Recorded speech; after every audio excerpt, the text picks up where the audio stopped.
Hello and welcome to another Animation 1-to-1 from Squiggly.com. I'm Steve Henderson and we're delighted to be talking to the talent behind Turning Red, the latest Pixar feature film which streams on Disney Plus from the 11th of March.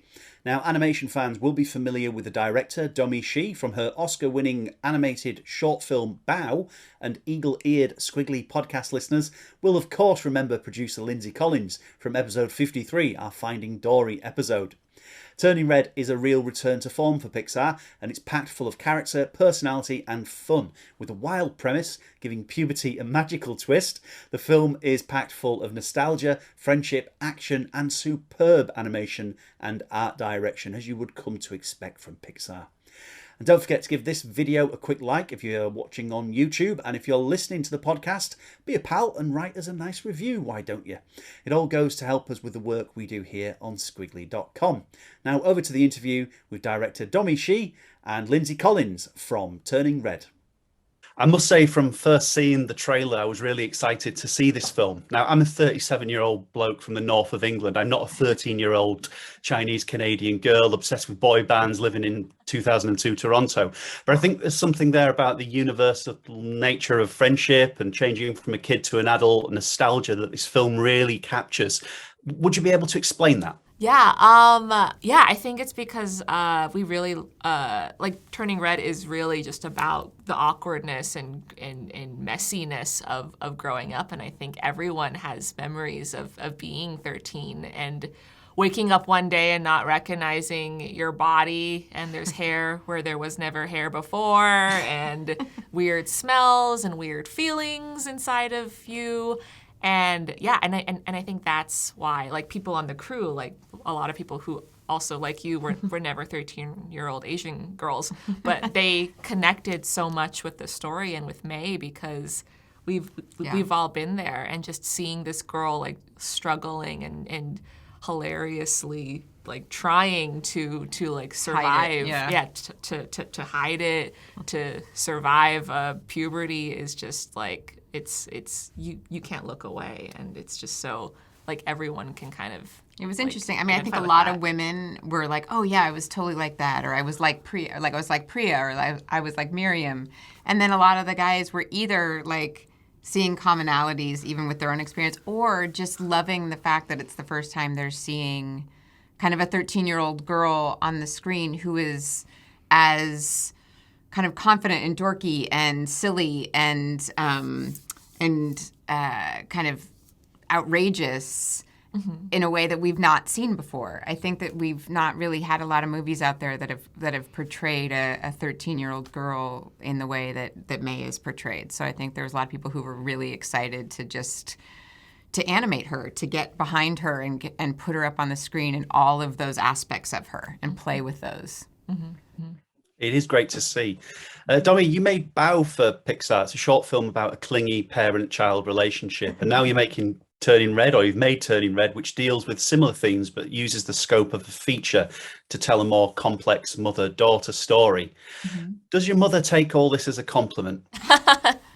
Yes.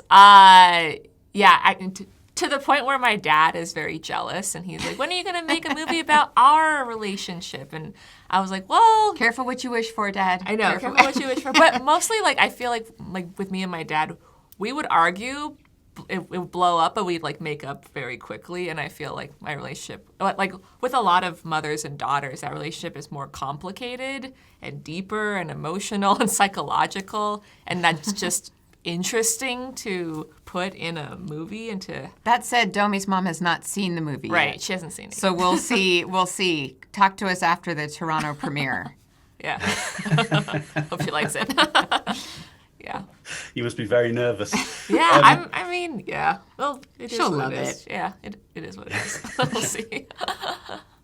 The internet always seems obsessed with linking the Pixar features together into one big shared universe, but this feature is clearly one of its own. It takes some visual cues from 2D animation. The color language is absolutely amazing. And there are some really fun flights of fancy with zoom shots that play with the lighting. Can you tell me more about the visual accomplishments of this film? Yeah, so when we first started making Turning Red, like we really wanted the film to look and feel different, to really stand out. And a lot of that just came from like just our protagonist. Like our protagonist is this like spunky, confident, dorky, larger than life 13-year-old girl, and we were thinking like, how would she see the world?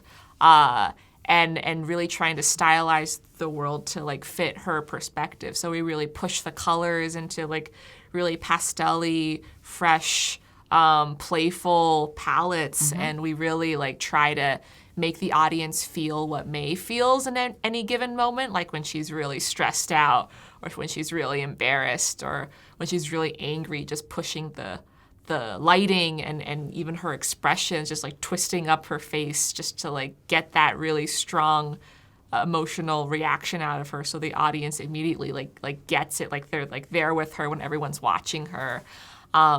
Yeah. We even talked to Ludwig Göransson, who's the composer, and when he was starting to write the music and at her intro, when she introduces herself, and it's the first time Pixar, I think, has really, really broken the fourth wall, right? Where the character looks directly at camera and introduces herself. And I think he was really loving that too, and he totally bought into, okay, if she was going to score her own introduction, how would she score it? So you can hear even just like the New Jack Swing beats in there, and like that she has, like, there's a whole flute part of it because she plays the flute. And it's almost like if she were the director of her own introduction, what would it be?